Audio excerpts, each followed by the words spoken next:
शुरुआत करते हैं।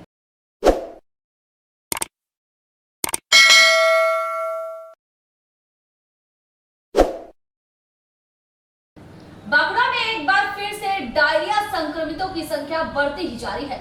मोइराबाद में फिलहाल 15 लोग डायरिया संक्रमित पाए जा रहे हैं, जबकि 7 लोग अस्पताल में भर्ती करवाए गए हैं। वहीं बांकुड़ा नगर निगम की तरफ से मेडिकल कैंप भी लगवाए जा रहे हैं।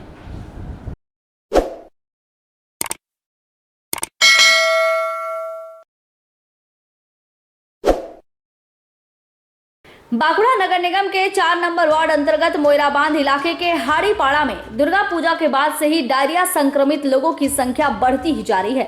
मोइराबाद में संक्रमित लोगों की संख्या अभी 15 हो चली है, जबकि अस्पताल में 7 लोग अभी भी भर्ती है, जिनका इलाज चल रहा है। स्थिति को नियंत्रित करने के लिए इलाके के स्कूल में बांकुड़ा नगर निगम की तरफ से मेडिकल कैंप बैठाई गई है, जहां लोगों के स्वास्थ्य की जांच की जा रही है। इसके साथ ही जरूरत पड़ने पर लोगों को दवा भी मुफ्त में उपलब्ध करवाई जा रही है। बांकुड़ा स्वास्थ्य विभाग की ओर से जितनी जल्द से जल्द हो सके डायरिया संक्रमण से निजात पाने की कोशिश की जा रही है। साथ ही लोगों को विशेष सावधानी बरतने की सलाह दी जा रही है।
তো আপনারা কি ব্যবস্থা নেবেন?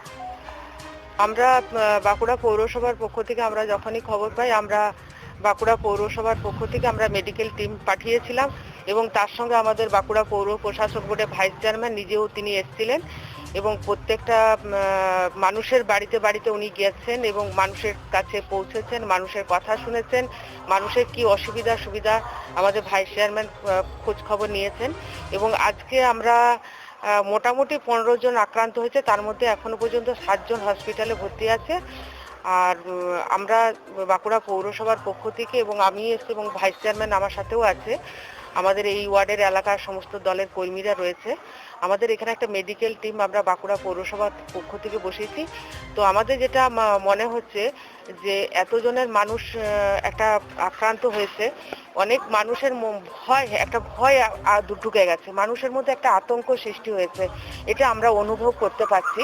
কারণ এখন যারা ডাক্তারবাবুর কাছে দেখাতে আসছেন তাদের যে কথাবার্তা মনে হচ্ছে তাদের একটা ভয় ঢুকে গেছে, মনের মধ্যে একটা ভয় হচ্ছে যে আমরা ভয় খেতে পারছি না, ভয় লাগছে, এই আতঙ্কটা মানুষের মধ্যে রয়ে গেছে। তো আমরা বাঁকুড়া পৌরসভার পক্ষ থেকে চেষ্টা করছি যাতে মানুষের কোনো অসুবিধা না হয়, আমরা সেই রকম ভাবে বাঁকুড়া পৌরসভার পক্ষ থেকে আমরা যথাসাধ্য আমরা ব্যবস্থা গ্রহণ করব। জলের নমুনা তো সংগ্রহ হয়েছিল, সেগুলো কি পাওয়া গেছে, রিপোর্ট পাওয়া গেছে? না, এখনো পর্যন্ত আমরা রিপোর্ট পাইনি। আজকেও তো একজন আক্রান্ত হয়েছে, আজকালও তো একজন আক্রান্ত হয়েছে। মানে কতটা আতঙ্কিত লাগছে, একের পর এক আক্রান্ত হচ্ছে? আতঙ্ক পুরো গ্রামে ছড়িয়ে গেছে এবং আতঙ্কের জন্য আমাদের এই মানে যে সমস্যা হয়েছে সেটা আরো বাড়ছে। আর সমস্যা যেমন বাড়ছে, মানুষও সেরকম ভর্তি হচ্ছে পর পর। পুজোর পর থেকে একটা হ্যাঁ, পুজোর পর থেকে একদম পুরো স্টার্ট হয়ে গেছে এটা। পুজোটা যেটা ছিল পুজোর পরের দিন থেকে এটা শুরু হয়ে গেছে, একজন মারা যাওয়ার পর থেকে আরো বেশি ঘটে গেল এগুলো। জল কোথায় খাচ্ছে? জল এখন পানীয় জল ব্যবস্থা করে দিয়েছে, ওখান থেকে গোটা গ্রামের মানুষ জল নিয়ে যাচ্ছে, খাওয়া দাওয়া হচ্ছে। এই যে পুরসভা থেকে যে ক্যাম্প বসানো হচ্ছে, তাহলে কি আপনাদের অনেকটা সুবিধা হচ্ছে? হ্যাঁ, পুরোটাই সুবিধা। তারা প্রত্যেকটা বাড়িতে যাচ্ছে, ওয়ারিস জল যেটা প্রয়োজন, যে বাড়িতে অসুস্থ আছে তাকে সাহায্য করছে। আমাদের যিনি ওয়ার্ডের মানুষগুলো আছে তারা প্রত্যেকদিন আসা যাওয়া, কি কার কি লাগছে না যে সমস্ত ব্যবস্থা তারা করছে। ওনার নাম? মান্টি দা। बांकुड़ा से अनूप राय की रिपोर्ट, पीवी न्यूज। कोजागरी पूर्णिमा के लिए मंगलवार सुबह से ही बाजार सज गए, लेकिन भीड़ काफी कम नजर आई है। लोग अपने सामर्थ्य के अनुसार मां की पूजा के लिए सामान खरीदते नजर आए। यूं तो अमावस्या और पूर्णिमा का चक्र पूरे साल भर चलता रहता है, लेकिन उसमें भी आश्विन पूर्णिमा का खास महत्व है, जिसे कोजागरी, आश्विन पूर्णिमा, कौमुदी पूर्णिमा या शरद पूर्णिमा भी कहते हैं। आसमान में चमकने वाला चांद तो वही होता है, लेकिन इस दिन चांद की खूबसूरती नजर आने लगती है। दरअसल इस दिन का महत्व श्री लक्ष्मी से जुड़ा है। पश्चिम बंगाल में दुर्गा पूजा के बाद बंगाली वर्ग बड़े धूमधाम के साथ मां लक्ष्मी की पूजा करता है और इसीलिए बाजारों में पहले से ही मूर्ति की बिक्री शुरू हो जाती है। लेकिन पिछले 2 दिनों से हो रही बारिश ने इस बार बाजार की चमक कुछ फीकी कर दी है। सामान लेने के लिए लोग आ तो रहे हैं, लेकिन भीड़ काफी कम हो रही है। मूर्तियों के दाम 50 से लेकर 400 और 450 से लेकर 500 तक बेची जा रही है। ऐसा माना जा रहा है कि कार्तिक अमावस्या की रात दीपक जलाकर श्री महालक्ष्मी का पूजन किया जाता है, तो आश्विन पूर्णिमा की चांदनी में श्री लक्ष्मी की मनोभाव से पूजा कर उनका आशीर्वाद और कृपा लाभ प्राप्त होता है। इस दिन रात जागरण भी किया जाता है। इस रात्रि में तंत्र मंत्र साधना करने वाले श्री सिद्धिदात्री को प्रसन्न करने के लिए विशेष पूजा पाठ करते हैं।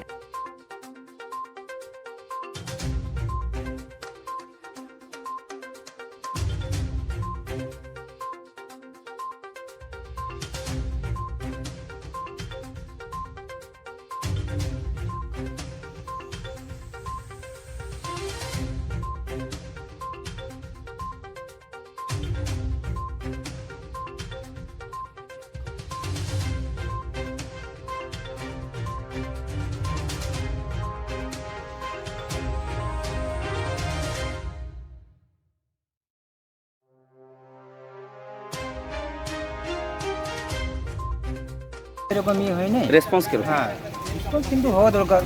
প্রতি বছর তো যা আমরা মাল আনি বিক্রি হয়ে যায়। আচ্ছা, মাল যেখান থেকে কিনছেন কি মনে হচ্ছে এবারে আপনারা বেশি ওখানে লাগাচ্ছেন পয়সা, না ঠিক দামে পাচ্ছেন? তো প্রতি বছর ধরুন এবারে যেমন ট্রান্সপোর্টিং খরচা, প্রতি বছর ওইখানে ধরুন মালের দাম বাড়তে থাকে ধরুন প্রতি বছর। আচ্ছা, আগের বছরের তুলনায় এখনো পর্যন্ত কত সংখ্যক মূর্তি বেচলেন? আগের বারে কি পার্সেন্টেজ বেচেছেন, এবারে এখনো পর্যন্ত কি? কাল তো পুজো, আগেরবার থেকে ওখানে পার্সেন্টেজ মানে কমই আছে, সেরকম ওখানে কেনাকাটা সেরকম নেই। বাজার এই আরম্ভ হয়েছে, দেখা যায় সন্ধ্যা অবধি। আচ্ছা, মানে বিভিন্ন তো মানে অত্যাধুনিক আর কি মূর্তি এবারে এসেছে বিশেষ কিছু? সব নতুন মডেলের ধরুন এসব। কি মডেল এক দুটো যদি আমাদের বলেন। কি প্রাইস এগুলো, মানে কি দাম? এগুলো 250 টাকা। আচ্ছা, আপনার এই মানে কাউন্টারে মানে সব থেকে কম থেকে মিনিমাম থেকে ম্যাক্সিমাম কত পর্যন্ত মানে দামের মূর্তি আছে? ধরুন 50 টাকা থেকে 400 টাকা অবধি মূর্তি অ্যাভেলেবেল আছে। কি নাম আপনার? মুন্না। পুরো নাম? मुन्ना रवि दास। रानीगंज से सम्राट दास की रिपोर्ट, पीबी न्यूज। कोरोना नियम को मानते हुए मिलाद उन नबी का त्योहार रानीगंज शहर में धूमधाम से मनाया गया। इस दिन अल्लाह को याद कर गरीबों के बीच दान दी जाती है। रानीगंज के कई इलाकों में लंगर खिलाए गए तो कहीं शरबत बांटे गए। मोहम्मद साहब के जन्मदिन को ईद मिलाद उन नबी के रूप में मनाया जाता है। इस मौके पर शहरों में जुलूस का आयोजन किया जाता है, घरों और मस्जिदों को सजाया जाता है, साथ ही मोहम्मद साहब के संदेशों को पढ़ा जाता है। इस दिन गरीबों को दान देने की मान्यता है। माना जाता है कि ईद मिलाद उन नबी के दिन दान करने से अल्लाह खुश होते हैं। रानीगंज शहर में भी ईद मिलाद उन नबी का त्योहार धूमधाम के साथ मनाया गया। इस दौरान कई इलाकों में लंगर खिलाए गए तो कहीं शरबत बांटी गई। रानीगंज के राजा बांध स्थित बड़ी मस्जिद के इमाम मौलाना मुजफ्फर हुसैन रिजवी साहब ने ईद मिलाद उन नबी के पवित्र दिन के बारे में जानकारी दी। उन्होंने कहा कि इसी दिन मुस्लिम धर्म के संस्थापक हजरत मोहम्मद साहब का जन्म हुआ था। इस्लामिक कैलेंडर के अनुसार इस्लाम के तीसरे महीने यानी रबी अल अव्वल की 12वीं तारीख 1571 ईस्वी में पैगंबर साहब का जन्म हुआ था। वहीं रबी उल अव्वल की 12वें दिन ही मोहम्मद साहब का निधन भी हुआ था। हजरत मोहम्मद साहब का कहना था कि सबसे नेक इंसान वही है जिसमें मानवता होती है। इसके अलावा उन्होंने कहा कि जो ज्ञान का आदर करता है वो मेरा सम्मान करता है। हजरत मोहम्मद की शिक्षा के मुताबिक भूखे को खाना दो, बीमार की देखभाल करो, अगर कोई गलती से बंदी बनाया गया है तो उसे मुक्त करो, परेशानी में हर इंसान की मदद करो, भले ही वो मुसलमान हो या गैर मुस्लिम। आज के इस कार्यक्रम पर शहजादा अंसारी, मास्टर शाहिद हुसैन, फिरोज अशरफी सहित कई लोग मौजूद थे।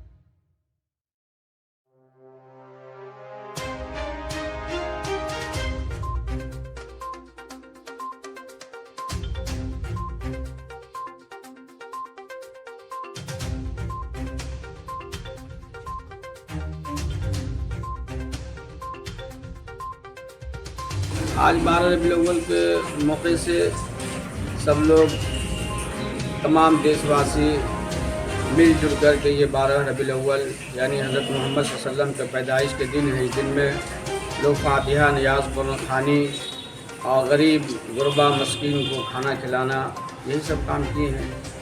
और साथ ही में जुलूस हर साल निकल रहा था, इस साल क्या इस साल शेड्यूल है? जुलूस नहीं इसलिए निकालेंगे कि कोरोना वबा की वजह से और हुकूमत हिंद और बिलखुसूस हमारे बंगाल हुकूमत के जो गाइडलाइन है और हमारे शहर रानीगंज का थाना प्रभारी जो गाइडलाइन हम लोगों को दिए हैं उसी गाइडलाइन पे अमल किए हैं और उस पर अमल भी करना भी चाहिए और करना भी ज़रूरी है, क्योंकि कोरोना वायरस किसी का पहचान नहीं बल्कि कोरोना वायरस किसी के भी साथ हो सकता है। बस कोरोना वायरस की वजह से इस साल जुलूस नहीं निकालेंगे। इंशाअल्लाह आइंदा साल अगर हालात साजगार रहा तो फिर जुलूस निकाली जाएगी। आपका नाम परिचय? मेरा नाम मौलाना मोहम्मद मुजफ्फर हुसैन रज़वी, खतीब बड़ी मस्जिद राजापान रानीगंज। रानीगंज से सम्राट दास की रिपोर्ट, पीबी न्यूज। पिछले 93 सालों से चली आ रही हील बस्ती स्थित श्री श्री मां लक्ष्मी मंदिर में पूजा इस साल भी धूमधाम से मनाई जा रही है। आज कलश में जल भरकर मंदिर में लाया गया, वहीं नेत्र दान कर मूर्ति की प्राण प्रतिष्ठा की जाएगी और आगामी बुधवार पूजा की जाएगी। रानीगंज के हील बस्ती स्थित पूर्वपल्ली श्री श्री मां लक्ष्मी मंदिर में कोजागरी पूर्णिमा के दिन मां लक्ष्मी की पूजा की तैयारी धूमधाम से चल रही है। ऐसा माना जाता है कि ये मंदिर पूरे पश्चिम बंगाल में और कहीं नहीं है। इसकी खासियत यह है कि यहाँ लक्ष्मी पूजा के दिन मां लक्ष्मी और सरस्वती दोनों की आराधना की जाती है। वेदी पर मां लक्ष्मी की पूजा की जाती है, वहीं सरस्वती पूजा के दिन मां सरस्वती की पूजा की जाती है तो मां लक्ष्मी का संकल्प कराया जाता है। आगामी बुधवार मां लक्ष्मी की पूजा धूमधाम से की जाएगी, लेकिन उससे पहले आज कलश में जल भरकर मंदिर में लाया जाएगा। इसके साथ ही नेत्रदान कर मूर्ति की प्राण प्रतिष्ठा की जाएगी। सबसे बड़ी बात कि कोरोना नियम मानकर ही पूजा की जाएगी। इसके साथ ही सरकारी गाइडलाइन के अनुसार मंदिर के अंदर किसी को भी प्रवेश करने की अनुमति नहीं दी गई है। बता दें ये पूजा पिछले 93 सालों से की जा रही है। इससे कई लोगों की आस्थाएं जुड़ी हुई है। মানে এই মন্দিরটা আমাদের হয়েছে 2004 সালে, কিন্তু আমাদের এখানে প্রতিষ্ঠা হচ্ছে 1928 সাল থেকে এবং দীর্ঘদিন ধরে এটা হয়ে আসছে। আমরা একই বেদির মধ্যে মা লক্ষ্মী আর সরস্বতীর পুজোটা করে আসছি, সেই জন্য এটা কোথাও দেখতে যায়। আমরা ম্যাক্সিমাম জায়গায় যেটা দেখি লক্ষ্মী আর নারায়ণ পুজোটাই হয়, কিন্তু লক্ষ্মী আর সরস্বতী একসাথে কোথাও দেখা যায় না। এই জন্য এটা রানীগঞ্জের মধ্যে কেন গোটা পশ্চিমবঙ্গের মধ্যে এটা একটা বিশেষ মাহাত্ম্য আছে আমাদের এই পুজোটা। আরেকটা জিনিস যেটা আপনি বললেন একটু আগে আমাদের, তো ব্যাপারটা হচ্ছে যে পুজোর দিনে লক্ষ্মী পুজোর দিনে সরস্বতী পুজোর সংকল্প এবং সরস্বতী পুজোর লক্ষ্মী পুজোর সংকল্প এই বিশেষ মানে এটার কারণ হয় এই কারণে এটাও একটা প্রথা হয়ে আসছে, প্রচলন চলে আসছে। এটা আমরা কোনোদিনই আমরা বন্ধ করিনি এবং আগামী দিনেও এইভাবেই যাতে চলে সুষ্ঠুভাবে হয় পুজোটা, আমরা এটা চেষ্টা করছি। আচ্ছা, সে কল্যাণচলের দর্শকদের যদি আপনি জানান মানে কালকে পুজোর সময়সূচি। আমাদের পুজোর সময়সূচি হচ্ছে কালকে আমাদের ঘট চলে আসবে 5:30 থেকে 6টার মধ্যে আমাদের ঘট চলে আসবে এবং যেহেতু 7:38-এর মধ্যে মায়ের চক্ষুদান পর্বটা শেষ হয়ে যাবে এবং 7:38-এর পর তারপর বাকি যে ক্রিয়াদি আছে যে সংকল্প বা ওই হোম যজ্ঞী পুষ্পাঞ্জলি এই ব্যাপারগুলো তারপরে হবে। 7:38-এর মধ্যে আমাদের পুরো ইয়েটা চক্ষুদান মায়ের প্রতিষ্ঠাটা হয়ে যাবে। আচ্ছা, পুজো প্রাঙ্গণে মানে বাচ্চাদের কোনো নিয়ে বিশেষ কোনো কালচারাল প্রোগ্রাম করেছি, যেটা আমরা লক্ষ্মী পুজোর পরের দিন করছি। সেই প্রোগ্রামটা করবে এরাই করবে, যার ডালিয়া আছে, অনিকেশ আছে, অভিষেক আছে, এরাই করবে এবং বাচ্চারা থাকে এবং বড়রা আমরাও সাথে থাকি এবং এর সাথে সাথে আমাদের একটা সুস্থ মানসিকতাও তৈরি হয় এটাতে এবং একটা ভালো কালচার প্রোগ্রাম দেখা যায়। আচ্ছা, কোভিড প্রোটোকল মানে সরকারি গভর্নমেন্টের গাইডলাইনে আমরা মন্দিরে গত বছরের মতন এবছরও মন্দিরে জনসাধারণের জন্য প্রবেশ নিষিদ্ধ থাকবে। শুধু কমিটির 2 জন লোক এবং ঠাকুরমশাইরা ছাড়া আর কেউ মন্দিরের উপরে উঠবে না এবং যথারীতি মাস্ক স্যানিটাইজারেরও ব্যবস্থা থাকবে এবং কোভিড প্রোটোকল মেনে আমরা ডিস্টেন্স মেনে এই প্রোগ্রামটা করব। আপনার নাম পরিচয় বলুন। कल्लोल मुखर्जी, सेक्रेटरी। रानीगंज से सम्राट दास की रिपोर्ट, पीबी न्यूज। दुर्गा पूजा के बाद दुकान खोलने गए कपड़े व्यवसायी को लाखों की चोरी का घाटा उठाना पड़ रहा है।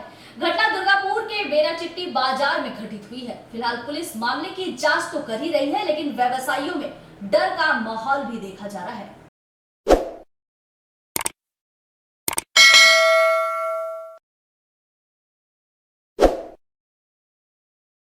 दुर्गापुर के बेनाचिट्टी बाजार में एक नामी दुकान के रेडीमेड सेंटर में लाखों रुपए की चोरी की घटना सामने आई है, जिसे लेकर इलाके में उत्तेजना का माहौल बना हुआ है। घटनास्थल पर दुर्गापुर थाना की पुलिस पहुंचकर जांच पड़ताल कर रही है। दुकान मालिक अमित कुमार शाह का कहना है कि दशमी के दिन से दुकान बंद थी। आज सुबह जब दुकान खोलने के लिए आए तो दुकान खोलते ही देखा कि सारा सामान बिखरा पड़ा है। अंदर की तरफ घुसकर देखा तो प्लाई का बोर्ड कटा हुआ है और चोर प्लाई बोर्ड काट कर ही अंदर घुसे थे और चोरी कर फरार हो गए।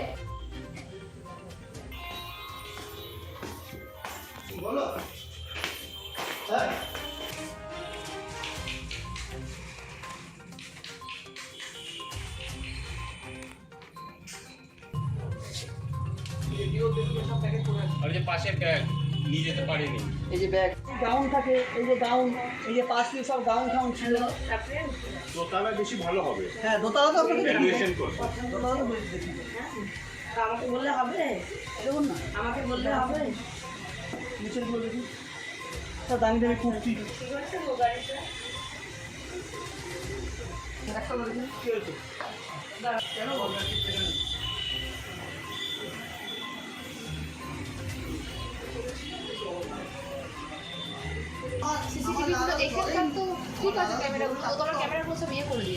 कीमती सामान, कपड़े गायब पाए गए हैं। अनुमान है कि 7 लाख से अधिक के सामान की चोरी हुई है और कैश बॉक्स से 5,000 नगद भी गायब है। घटनास्थल पर पुलिस पहुंची है और जांच पड़ताल कर रही है, मगर चोरी की घटना को लेकर बाजार इलाके में दहशत का माहौल बना हुआ है। चैम्बर ऑफ कॉमर्स के सचिव भोला भगत ने कहा कि चोरी की घटना हुई है। बाजार में पहले भी चोरी की घटना हुई थी, मगर इतने बड़े पैमाने पर नहीं हुई थी। बाजार में पुलिस प्रशासन की तरफ से कड़ी नजर डाली जाती है, लेकिन फिर भी इस तरह की चोरी होना चिंताजनक है। व्यवसायियों में दहशत का माहौल बना हुआ है।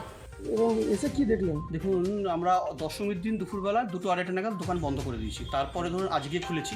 আজকে খোলার পরে দেখা যাচ্ছে যে পুরো দোতলার এই ফ্লোরটা একদম পুরো এদিক ওদিকে সব মাল ছড়ানো, একতলা তো সেম কন্ডিশন, এবং ওই কর্নার দিয়ে ঢুকেছে এবং সব দামি দামি মাল, দামি শাড়ি, যেরকম ভ্যানুসেন, পার্ক এভিনিউ, অ্যালেন সোলিভ, সব শার্ট, প্যান্ট, টি শার্ট, এগুলো সব দেখুন র্যাক খালি, পুরো র্যাক খালি করে দিয়েছে। কত টাকার সামগ্রী গেছে? মোটামুটি দেখুন এখনও অবধি যতটুকু আমরা দেখতে পাচ্ছি অ্যারাউন্ড 7 লাখ তো হবে। এরপরে দেখুন আমরা ডিপ ক্যালকুলেশন করার পরে বুঝতে পারবো, যার দামি দামি শার্ট আর শাড়ি গেছে। মেন ওদের টার্গেট ছিল শাড়ি, আপনার লেহেঙ্গা, গাউন, আর হচ্ছে এই দামি দামি শার্ট। মূল্য কীরকম?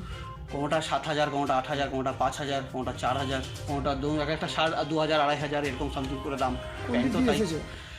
আমার ঠিক পাশের বিল্ডিং থেকে ওরা একটা আমাদের এসিপিটাকে ভেঙে ওখান থেকে ঢুকেছে।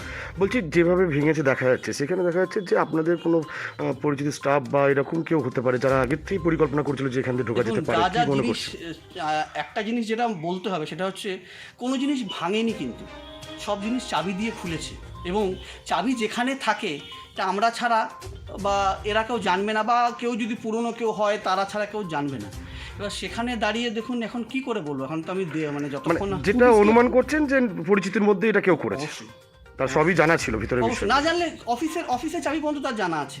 অফিস খুলেছে, অফিসের চাবি ভাঙেনি না, কিছুই ভাঙেনি, সব চাবি দিয়ে পুলিশকে খবর দিয়েছি, পুলিশ এসে দেখে গেছে, ছবি তুলে নিয়ে গেছে। এরপর আমি সিসিটিভি রয়েছে, সিসিটিভি দেখুন ভেঙে দিয়েছে, উপরে দিয়েছি সব। সিসিটিভি বন্ধ ছিল না চালু ছিল? সিসিটিভি বন্ধ ছিল, রাত্রিবেলা যেহেতু আমাদের পুরো মেন ডাউন করে যায়, সিসিটিভি বন্ধ ছিল। আপনার নাম? আমার নাম হচ্ছে অমিত কুমার শাহ। বলছি, ক্যাশ কত টাকা নিয়ে গেছে ক্যাশ বাক্স থেকে? ক্যাশ বাক্সে ধরুন যেহেতু পুজোর পরে ছিল, ওই 1,000-5,000 টাকা মতন ছিল, 4,500 থেকে 5,000 টাকা, ক্যাশ বেশি ছিল না। কয়েন আর ক্যাশ যেগুলো খুচরো থাকে ক্যাশে, সেটুকুই ছিল। আপনার নাম? আমার নাম অমিত कुमार शाह। दुर्गापुर से निमाई दास की रिपोर्ट, पीबी न्यूज।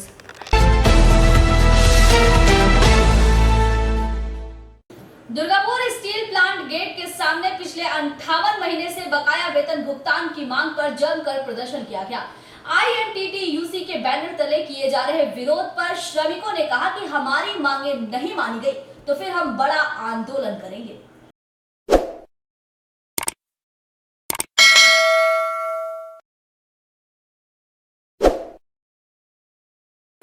58 महीने के बकाया वेतन को अभी भी सेल द्वारा नहीं चुकाया गया है, जिसे लेकर बार बार ट्रेड यूनियन द्वारा मीटिंग भी की जा रही है, मगर कोई हल नहीं निकल रहा है। मैनेजमेंट नहीं चाहती है कि वेतन चुकाया जाए, जिसे लेकर टाल बहाना चल रहा है। मंगलवार की सुबह दुर्गापुर स्टील प्लांट मजदूर यूनियन INTT-UC की ओर से जयंतो रक्षित के नेतृत्व में दुर्गापुर स्टील प्लांट गेट के सामने विरोध प्रदर्शन कर नारेबाजी की गई। जयंतो रक्षित का कहना है कि मैनेजमेंट नहीं चाहती है कि वर्करों का पैसा चुकाया जाए। इसे लेकर बार बार आंदोलन भी किया जा रहा है, लेकिन कोई हल नहीं निकल रहा है। कुछ लोगों के साथ ट्रेड यूनियन की बैठक भी होती है, लेकिन कोई हल नहीं निकलता है। जयंतो रक्षित ने आगे कहा कि मैनेजमेंट को वेतन भुगतान करना ही होगा, नहीं तो हम लोगों का आंदोलन चलता रहेगा। हमारी नेत्री दोला सेन के निर्देश पर ही ये आंदोलन किया जा रहा है। उन्होंने कहा कि अभी तक कोई फैसला नहीं हुआ है, लेकिन अगर आगे भी इसका फैसला नहीं हुआ तो इससे भी बड़ा आंदोलन किया जाएगा। 58 মাস হতে চলল, এখনো সেলের কোনো আমাদের বেতন চুক্তি হয়নি। বেতন চুক্তি নিয়ে যে টালবাহানা হচ্ছে, মিটিং হচ্ছে, মিটিংয়ে কোনো ফয়সালা হচ্ছে না। যারা ট্রেড ইউনিয়নরা যাচ্ছেন, শ্রমিকদের প্রতিনিধিত্ব করছে, তাদেরও কোনো আমরা দেখতে পাচ্ছি না সদিচ্ছা। আমরা আশা করব অবিলম্বে এর ফয়সালা হবে এবং তাড়াতাড়ি যাতে এটা ফয়সালা, তার জন্য আমরা এই আন্দোলনে ছিলাম। আপনার নাম? আমার নাম জয়ন্ত রক্ষিত INTT। दुर्गापुर से निमाई दास की रिपोर्ट, PB न्यूज।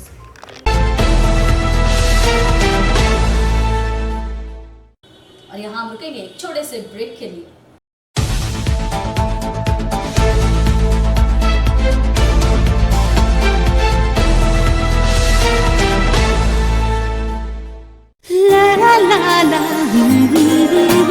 রান্নাঘরের আমি রানী, আসল গুঁড়ো মশলাটা জানি, স্বাদে সুস্বাদু অল্প একটুতেই রান্নায় জাদু, সুগন্ধ সুরুচির বাহারে মনপসন্দ মনপসন্দ মনপসন্দ আহারে মনপসন্দ গোটা ও গুঁড়ো মশলা ঠিক মনে। অ্যাগ্রো ফ্রেশ স্বাদের পাশাপাশি আপনার স্বাস্থ্যের পুষ্টিগুণে সমৃদ্ধ। অ্যাগ্রো ফ্রেশ আটা, ময়দা, সুজি, বেসন, ছাতু ও ডালিয়া। Agro fresh pure fresh and natural. आपके बेहतर स्वास्थ्य के लिए global diagnostic and health care, inspiring better health. Global लाया है आपके स्वास्थ्य चेकअप पैकेज, जहां उचित मूल्य में आपके पूरे शरीर की जांच की जाएगी। हमारे यहाँ ग्लोबल जनरल हेल्थ चेकअप मात्र 2799 रुपए में, ग्लोबल कार्डियक हेल्थ चेकअप मात्र 3799 रुपए में, ग्लोबल फुल बॉडी चेकअप मात्र 3899 रुपए में, ग्लोबल वेल वुमेन चेकअप मात्र 1999 रुपए में। We provide super speciality clinic, CT scan, 16 slice, digital X-ray, colour Doppler echo, USG, mammography, ECG, TMT, Holter monitoring, ECG, NCV, pathologic microbiology, histopathology, PFT, uroflowmetry, health checkup packages, pharmacy. Our address: Global Diagnostics and Healthcare, Inspiring Better Health, 101 by NSB Road, Post CR Raniganj, 713358, District Bardhaman. Phone number 0341244580, 24458181, 24458182. Our email address: globalhealthrng@gmail.com. Our website: www.globaldiagnostics.net.in। यहाँ स्थित दवा दुकान में सभी दवाइयों पर 10% की विशेष छूट। परेशान हैं अपनी रोजमर्रा की बिजी शेड्यूल से? सोच रहे हैं कि कहां से खरीदें अपनी घरेलू चीजें, स्टेशनरी, कपड़े, मेकअप का सामान जैसी इत्यादि चीजें? परेशान मत होइए, इजी बाजार लाया है एक ही छत के नीचे सभी चीजें। तो सोचना क्या है, यहाँ पर सभी चीजों पर उचित मूल्य उपलब्ध है एवं सभी चीजों का भरपूर स्टॉक, जिसे आप आसानी से खरीद सकते हैं।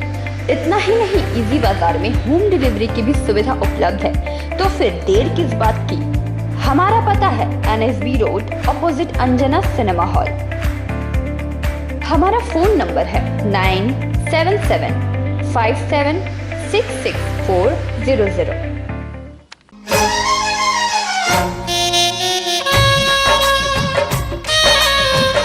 আসছে পুজো পুজো আসছে খুশির লহর, তা কি পরবেন নিয়ে মাথায় চিন্তার ভাঁজ। আর চিন্তা নয়, কৈলাঞ্চলের সুপ্রসিদ্ধ লীলাবতী। এখানে আপনি পাবেন কাপড়ের বিভিন্ন কালেকশন, মহিলাদের জন্য আকর্ষণীয় sari, churidar, kurti, leggings, top, jeggings, বাচ্চাদের জন্য বিভিন্ন কালেকশন, পুরুষদের জন্য pant, shirt, jeans, T shirt. তো আজই আসুন লীলাবতী, এনএসবি রোড, রানীগঞ্জ।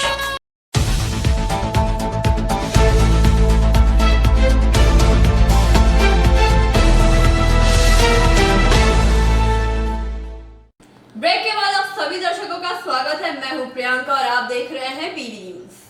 चलिए बढ़ते हैं खबरों की ओर।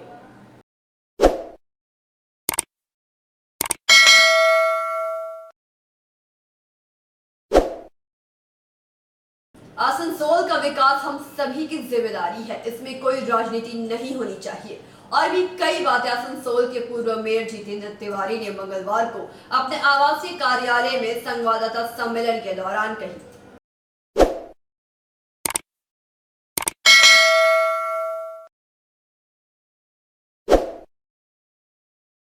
অন্যান্য শহর যেরকম প্ল্যানিং করে তৈরি হচ্ছে সে শহরগুলোর সমস্যা কম, কিন্তু যেখানে আনপ্ল্যান্ড সিটি থাকে তার সমস্যা অনেক বেশি থাকে। স্বাভাবিকভাবে আমাদের আসানসোলেও একটা আনপ্ল্যান্ড সিটি, যেহেতু অনেক সমস্যা আছে। কিন্তু in terms of area Asansol municipal corporation যে এরিয়া, সেটা ক্যালকাটা মিউনিসিপ্যাল কর্পোরেশন চেয়েও ইন টার্মস অফ এরিয়া আমরা বলব।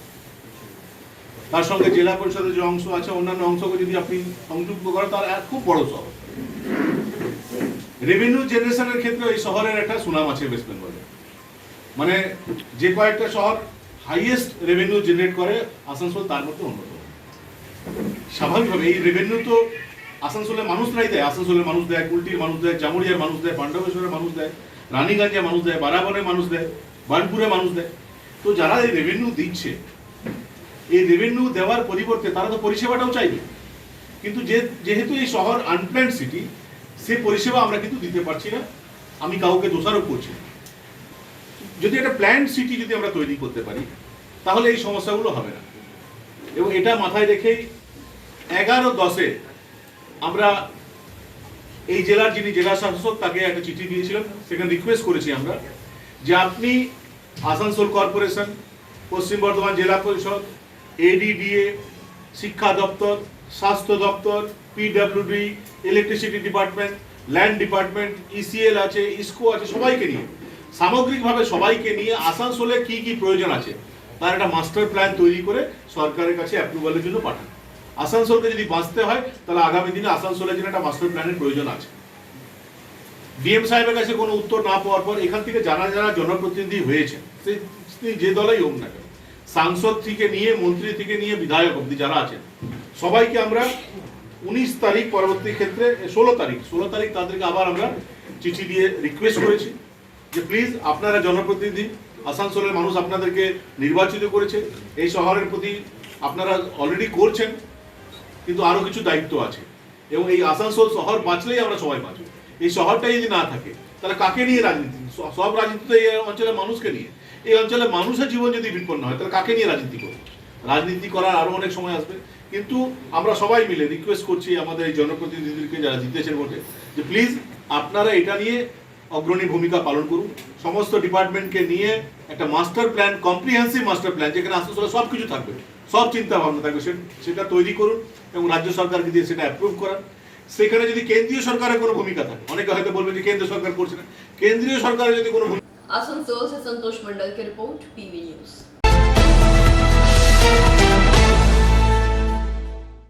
मुस्लिम समाज का पवित्र त्योहार ईद मिलादुन नबी पूरी श्रद्धा के साथ मंगलवार को आसनसोल सुल्तानचल के कई जगहों पर मनाई गई।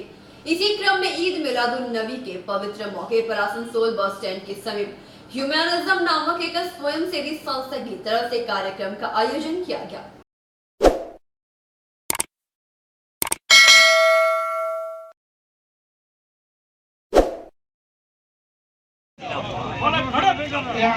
के जितने भी टीम है, जो ऑर्गेनाइजर है, वो दादा के साथ सामने आके खड़ा होके दादा के साथ है यहाँ पे। इस मंच के जितने भी ऑर्गेनाइजर हैं,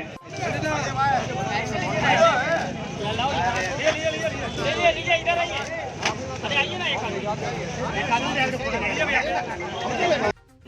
प्रॉफेट मोहम्मद सल्लल्लाहु अलैहि वसल्लम का बर्थ एनिवर्सरी है, तो आज पूरी दुनिया जो है प्रॉफेट मोहम्मद का जो मैसेज है हम लोग उसको हर एक लोगों तक, हर धर्मों के लोगों तक मैं पहुंचाना चाहता हूं कि प्रॉफेट मोहम्मद ने सबसे पहले टू सर्व द ह्यूमैनिटी के बारे में जो बात किया था, सारी इंसानियत के बारे में बात किया था। और जो प्रॉफेट मोहम्मद जो इस दुनिया में आए उन्होंने सारी इंसानियत के लिए काम किया और सारे लोगों के लिए काम किया। वो कोई धर्म के लिए काम नहीं किया, वो बल्कि उनके सामने सारे इंसान जो है, सारे धर्म के लोग जो है उनके साथ जो है उनको गॉड का जो मैसेज था उनको पहुंचाया और लोगों के अच्छाई के लिए इस दुनिया में हम लोग किस तरीके से अच्छे से ज़िंदगी गुजार सकते हैं उसके लिए हम लोगों को सारा जो है शेड्यूल बताया। तो आज हम लोग प्रॉफेट मोहम्मद का बर्थ एनिवर्सरी मना रहे हैं आसनसोल के सारे लोग, और हम इस मौके पे सारे पूरी दुनिया के लोगों को, अपने पश्चिम बंगाल के लोगों को, सबों को हम जो है कॉन्ग्रेचुलेशन, मुबारकबाद देना चाहते हैं। জন্মদিন উপলক্ষে আমরা এখানে উপস্থিত হয়েছি। সেই ব্যাপারে আফরোজ, রাজু, আজু সাহেব এবং অন্যান্য সবাই রয়েছেন। তো জন্মদিনটা পালনের মধ্যেখানকে একটা ধর্মীয় ভাব জাগানো দরকার প্রত্যেক মানুষকে, যে ধর্মই পারে মানুষকে নতুনভাবে সমাজ তৈরি করতে। সেই প্রচেষ্টা এনারা করছেন। এখান থেকে সমস্ত রকমের খাবার বিতরণ করা হচ্ছে। তো তার জন্য এনাদের আমি ধন্যবাদ জানাই এবং কৃতজ্ঞতা প্রকাশ করি যে আগামী দিনে যেন সুন্দর যে সমাজের কথা ভাবছে সেটা যেন মাইকে প্রচার করা হয় এবং ইলেকট্রোমিডিয়ার মাধ্যমে প্রচার করা হয়। आसनसोल से संतोष मंडल की रिपोर्ट, पीवी न्यूज।